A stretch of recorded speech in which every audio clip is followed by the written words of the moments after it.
Ngopi, ngobrol pajak pagi-pagi.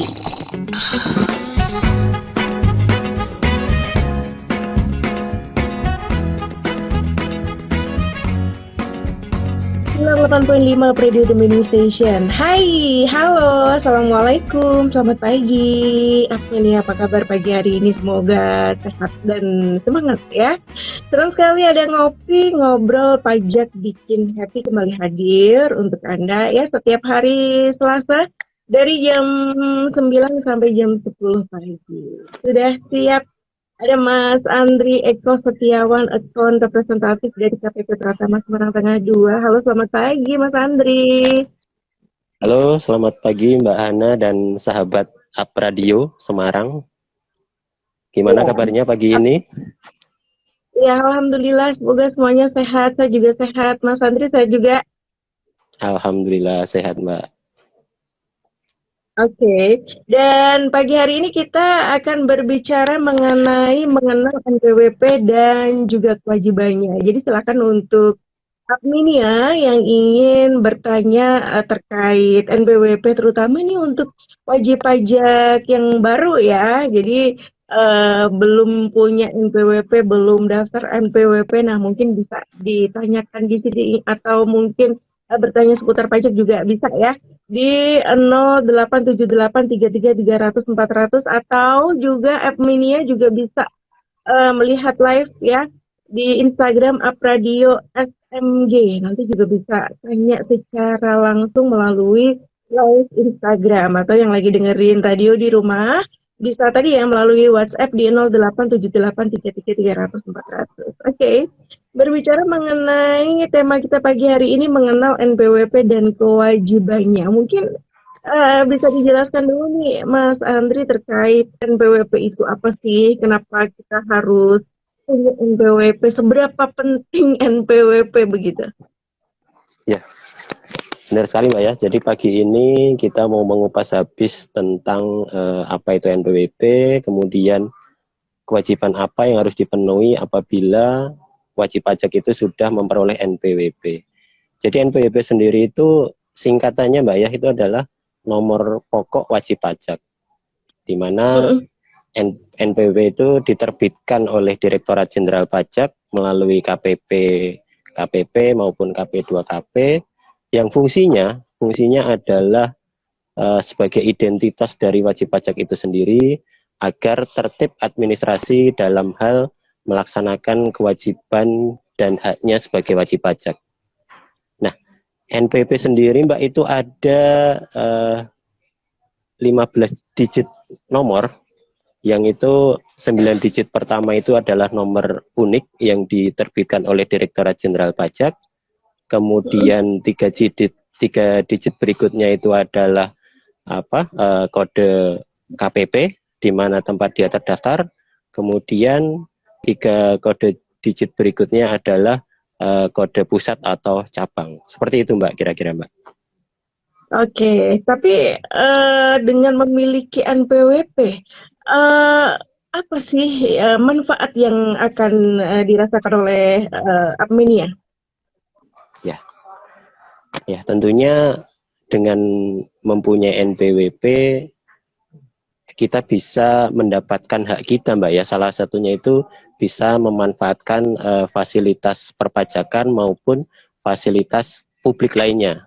Misalnya kita akan mengajukan perizinan gitu kan, kita diminta harus menunjukkan NPWP. Kemudian ketika kita mengajukan dokumen pinjaman misalnya ke bank-bank tertentu, bahkan seluruh bank sekarang sudah mewajibkan untuk seluruh nasabah ataupun calon yang mau ngambil hutang itu untuk menunjukkan NPWP Mbak. Nah, kira-kira itu Mbak manfaatnya. Oke, ada beberapa manfaat yang bisa diperoleh jika kita memiliki NPWP. Tapi sebetulnya siapa sih orang yang harus atau memiliki NPWP, yang harus mendaftar dan wajib memiliki NPWP? Ya, jadi yang wajib untuk mendaftarkan diri atau memperoleh NPWP itu adalah wajib pajak yang sudah terpenuhi syarat subjektif maupun objektifnya, Mbak. Seperti itu. Jadi kalau dia terpenuhi dua syarat itu, dia wajib untuk mendaftarkan diri agar memperoleh NPWP. Nah, wajib pajak sendiri itu dibagi menjadi dua, Mbak ya. Ada orang pribadi dan badan. Nah, badan itu mungkin bahasa sederhananya itu adalah seperti badan hukum perusahaan, CV, PT dan sebagainya, ataupun yayasan seperti itu. Gitu, Mbak. Oke. Jadi untuk wajib pajak sendiri yang harus memiliki NPWP harus memenuhi syarat tadi ya, subjektif dan Iya, juga subjektif. Nah, mungkin bisa dijelaskan objektif. tadi syarat subjektifnya itu apa saja, syarat objektifnya apa saja? Ya, kalau syarat subjektifnya itu misalnya dia adalah orang pribadi misalnya Mbak ya, dia berkedudukan di Indonesia ataupun dia orang warga luar negeri WNA. Nah, ketika dia sudah punya penghasilan, itu syarat objektifnya, maka dia sudah memenuhi dua ketentuan itu. Jadi dia wajib untuk memperoleh NPWP.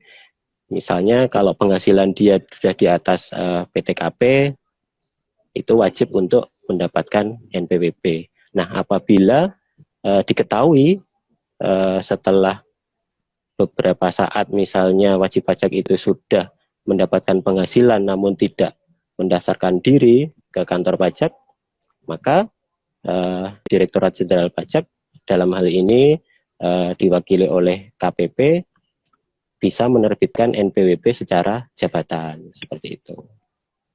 Oke, jadi syarat subjektifnya adalah orang pribadi yang memiliki penghasilan ya tadi di atas PTKP. Ya. Nah, mungkin bisa dijelaskan juga mengenai PTKP itu sendiri apa sih, Mas Andri? Ya, untuk PTKP sendiri adalah batasan, Mbak ya, batasan di mana wajib pajak itu dikenakan pajak. Untuk orang pribadi misalnya, orang pribadi dengan status masih sendiri atau belum kawin itu beda dengan orang pribadi yang sudah menikah dan punya tanggungan. Nah, untuk yang masih single atau belum punya tanggungan itu batasannya adalah 54 juta rupiah dalam 1 tahun. Nah, artinya kalau wajib pajak itu mendapatkan penghasilan di bawah PTKP, maka dia tidak wajib dikenakan pajak. Tetapi kalau dia sudah di atas PTKP, maka selisih dari penghasilan bersih dia dikurangi dengan PTKP, itulah yang nantinya akan kita kenakan pajak, dikalikan dengan tarif pasal 17, seperti itu, Mbak.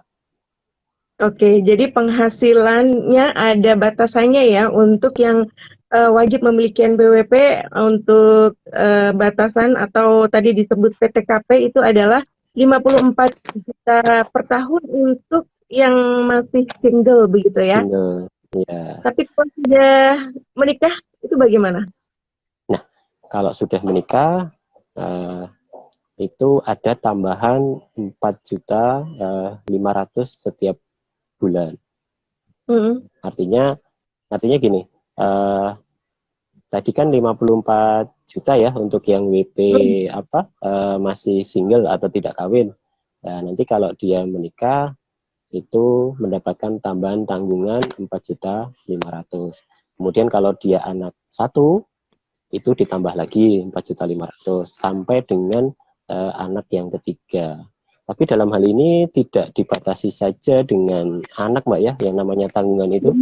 Tanggungan itu bisa juga orang tua atau mertua seperti itu. Jadi selama dia masih menjadi tanggungan dari wajib pajak, maka dia berhak untuk mendapatkan tambahan PTKP 4.500.000. Maksimal itu tanggungannya adalah 3. Seandainya lebih dari 3, maka hanya 3 itu aja yang diakui oleh Direktorat Jenderal Pajak. Oke, jadi untuk tanggungan tidak harus anak ya, bisa misalnya orang tua yang ikut dengan kita itu bisa masuk ke tanggungan gitu ya, Mas Andri ya? Bisa, bisa betul Mbak. Oke, itu syarat subjektifnya. Nah, kalau syarat objektifnya seperti apa nih, Mas Andri? Sebenarnya objektif itu yaitu Mbak, selama dia ada penghasilan ya dia sudah memenuhi syarat eh, untuk diterbitkan atau untuk mendapatkan NPWP seperti itu. Nah mungkin di sini saya mau menjelaskan ini Mbak ya, eh, apa saja sih syarat agar kita memperoleh NPWP seperti itu. Tadi kan di awal saya jelaskan, di awal kan kita jelaskan ada dua ya, ada dua jenis pajak. Pertama itu orang pribadi dan badan ya tadi ya seperti itu ya. Sebenarnya ada satu lagi pemungut, tapi di sini kita batasi dulu untuk orang pribadi dan badan. Nah, orang pribadi sendiri itu pun juga dibagi menjadi dua, apakah dia karyawan atau menjalankan usaha. Nah, kayak saya nih Oke, Mbak, kayak saya ini kan eh, termasuk dalam kategori pegawai atau karyawan nih. Nah, untuk bisa mendapatkan NPWP cukup kita menunjukkan fotokopi KTP seperti itu. Nah, untuk yang WNA itu selain fotokopi paspor juga wajib menunjukkan fotokopi KITAS atau identitas dia berdomisili sementara di Indonesia seperti itu. Nah, sedangkan oke. untuk yang orang pribadi yang menjalankan kegiatan usaha, misalnya dia pedagang atau ada industri kecil seperti itu, selain identitas diri ya KTP juga wajib untuk menunjukkan semacam surat keterangan berusaha yang diterbitkan mungkin dari instansi terkait, mungkin dari pihak kelurahan atau mungkin dari Pemda seperti itu. Nah, itu untuk yang orang pribadi. Nah, untuk yang badan hukum seperti CV maupun PT itu eh, pertama adalah identitas dari pengurusnya, Mbak. Identitas pengurus itu harus disertakan, yaitu fotokopi KTP direktur misalnya, atau fotokopi KTP, kemudian ini surat pendirian atau akte pendirian dari perusahaan itu.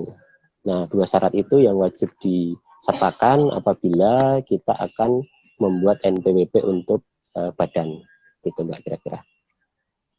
Oke, tadi untuk orang pribadi tadi dibagi dua ya, ada karyawan sama orang pribadi yang menjalankan Karyawan. usaha. Tapi bagaimana jika orang pribadi tersebut adalah seorang karyawan dan juga menjalankan usahanya? Ini pakai NBWP yang mana nih Mas Andri? Ya, jadi sebenarnya tidak ada bedanya Mbak dalam arti NPWP itu diterbitkan untuk satu wajib pajak. Jadi seandainya saya nih, misalnya saya sebagai karyawan, saya juga punya usaha misalnya cuci mobil atau usaha dagang misalnya seperti itu, maka saya cukup mendapatkan satu NPWP, tidak perlu ada dua NPWP. Cuma di situ kewajiban saya yang tertera di surat keterangan terdaftar itu adalah kewajiban dari penghasilan yang saya peroleh dari tempat saya bekerja dan penghasilan dari usaha saya.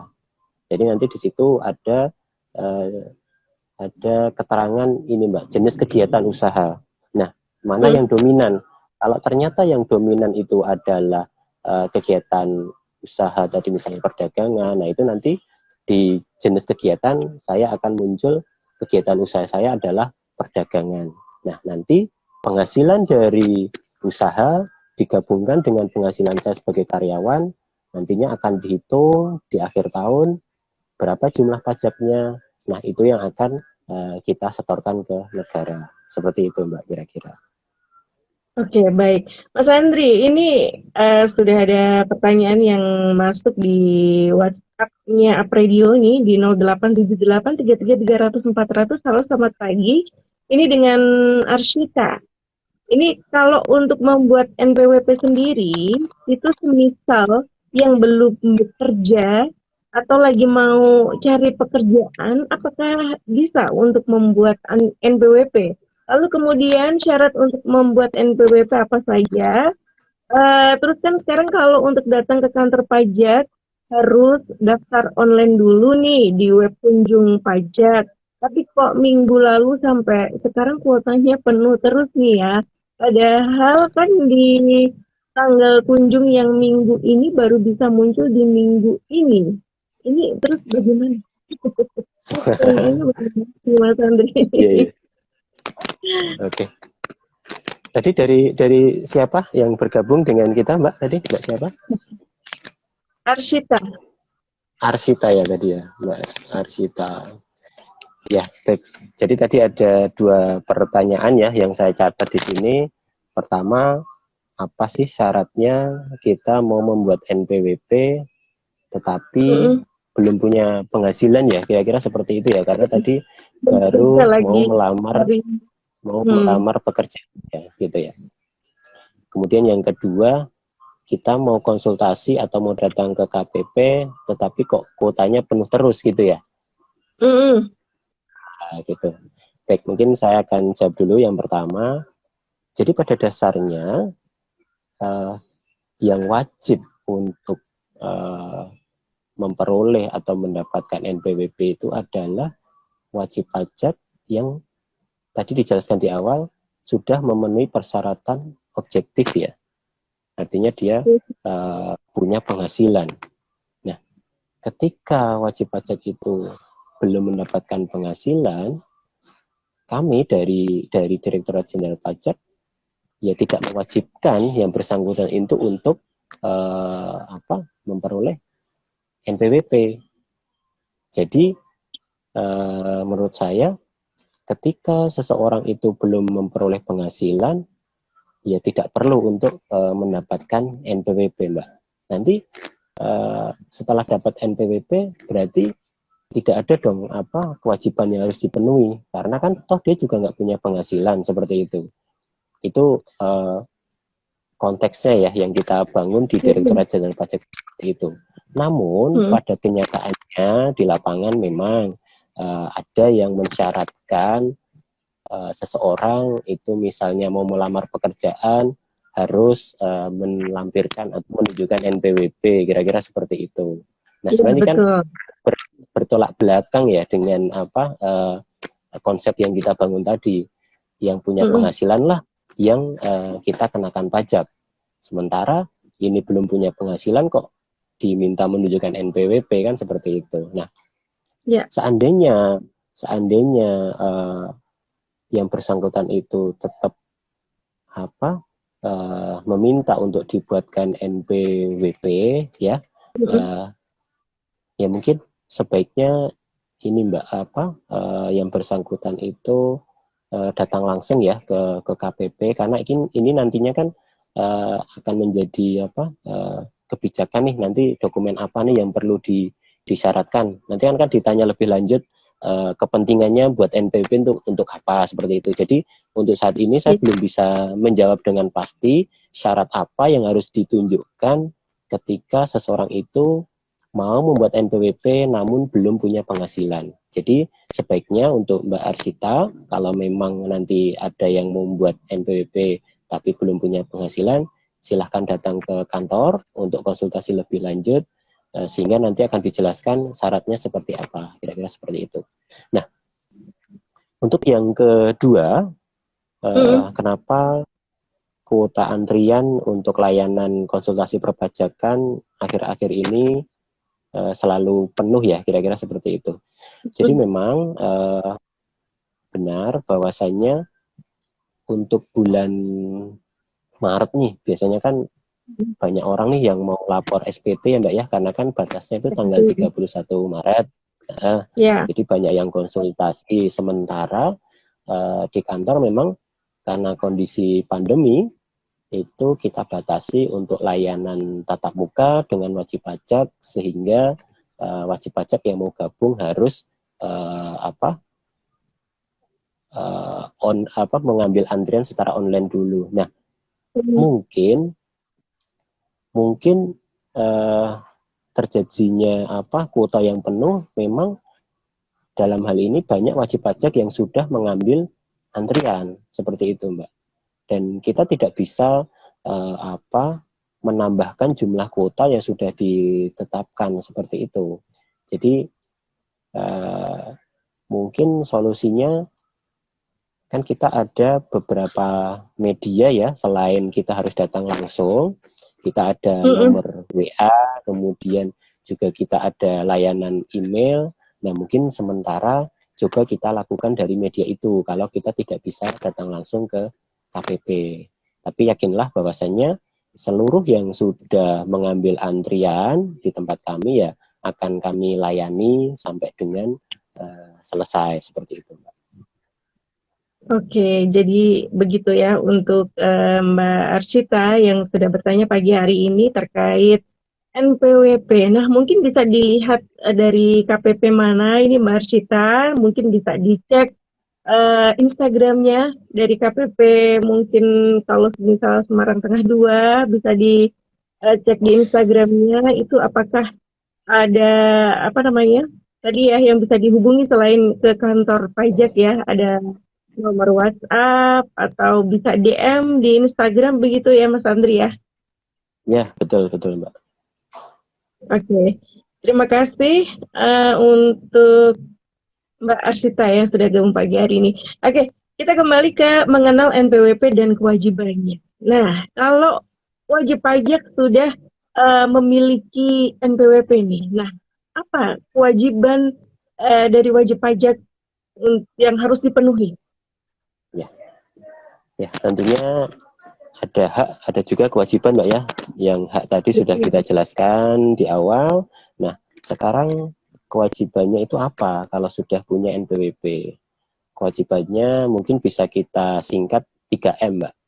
Pertama itu menghitung, kemudian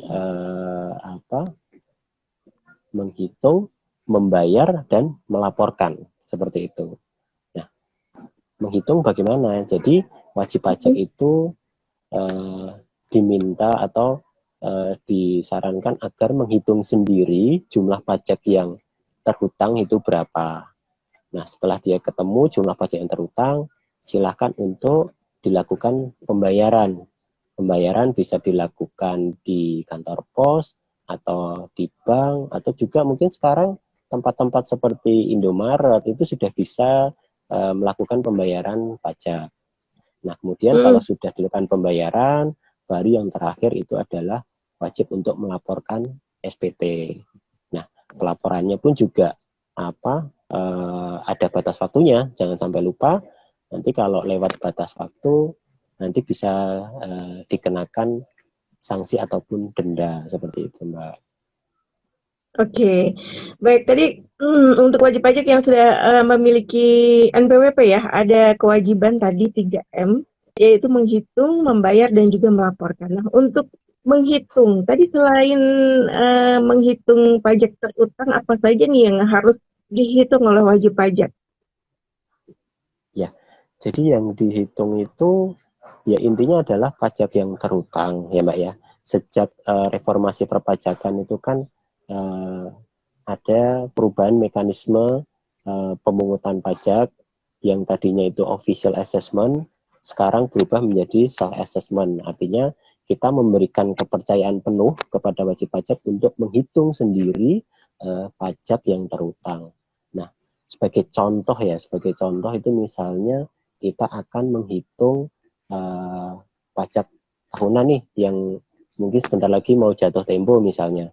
Nah, di situ kita kumpulkan atau kita data seluruh penghasilan yang kita peroleh selama 1 tahun.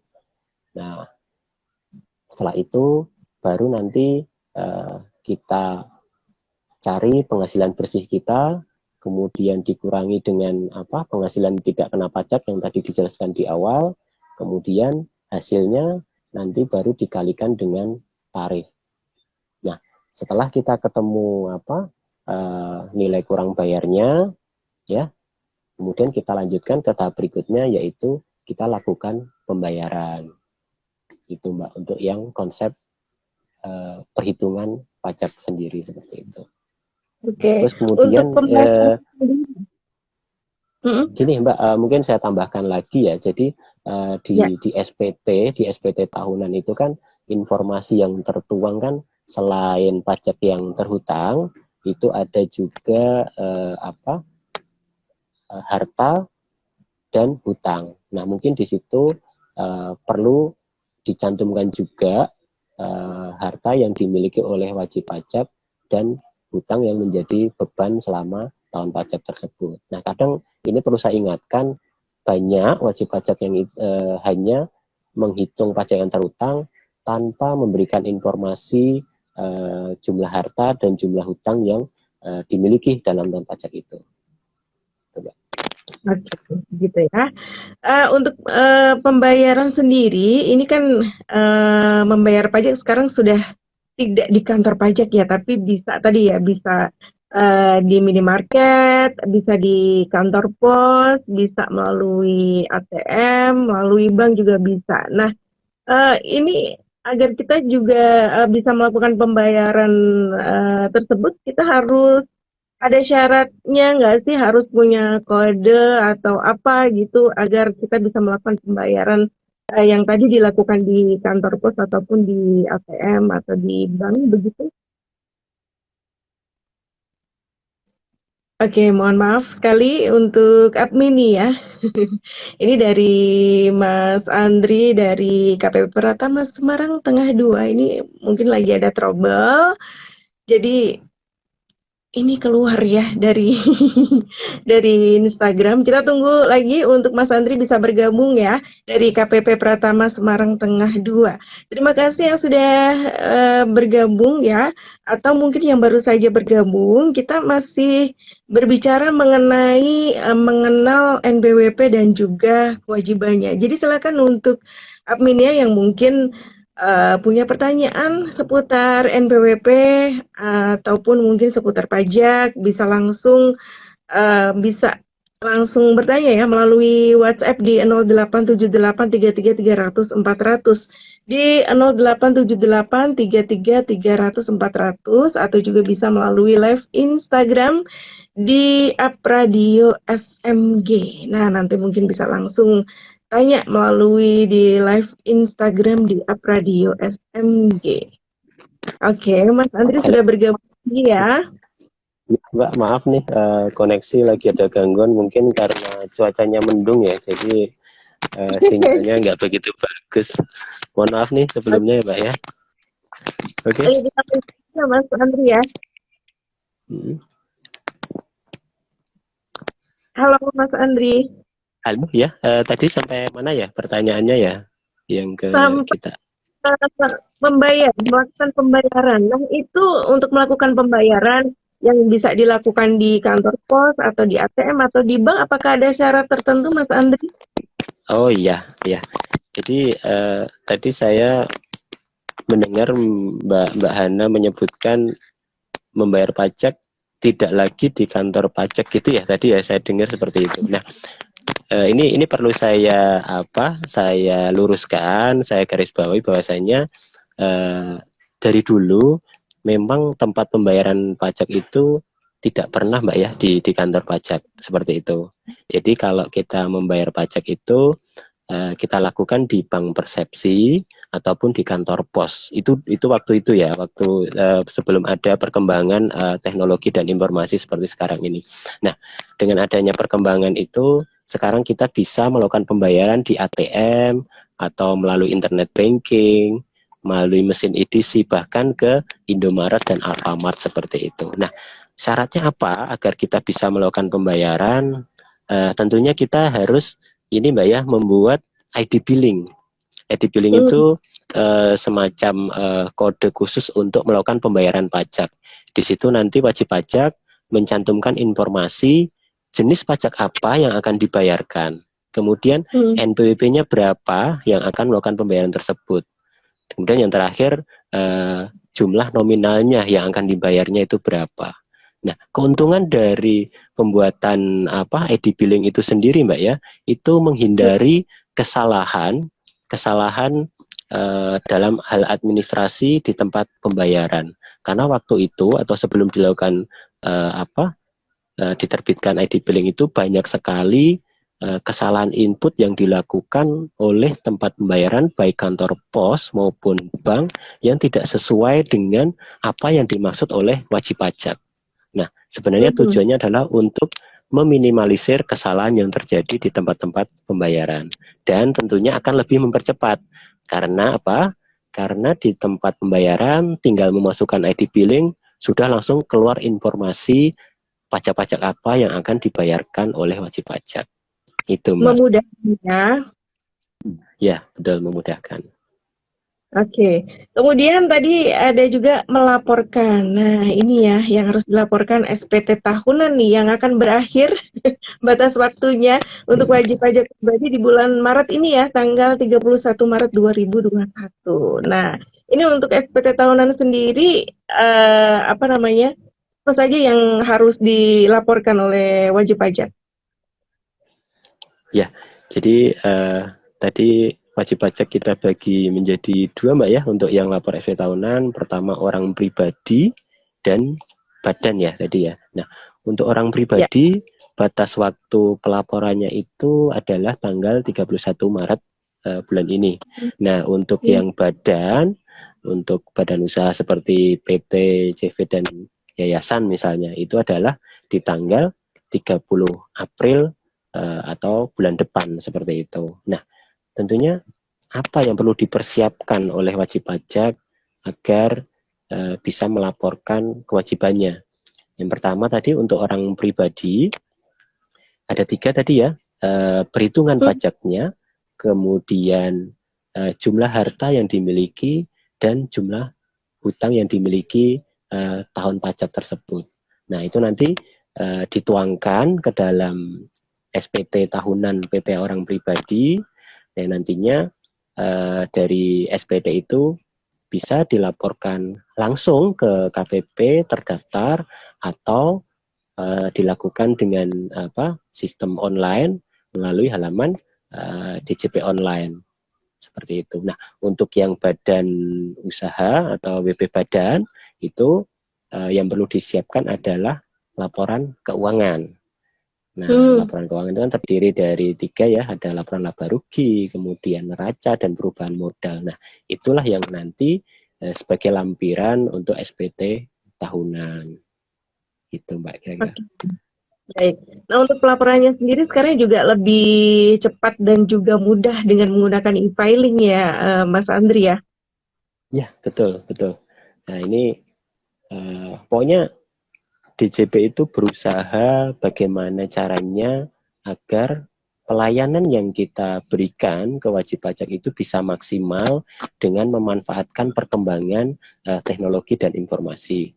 Nah, kalau dulu sebelum adanya e-filing itu kita harus disibukkan dengan antrian yang begitu panjang, apalagi di bulan Maret ya, tanggal 31 itu kadang antriannya itu mengular, Mbak. Kita harus menyiapkan tenda dan sebagainya. Nah, kalau sekarang wajib pajak bisa dari mejanya atau dari rumah, dari mana saja, selama ada koneksi internet, tinggal klik sudah selesai untuk pelaporan pajaknya. Seperti itu. Iya, nggak perlu antri-antri lagi ya.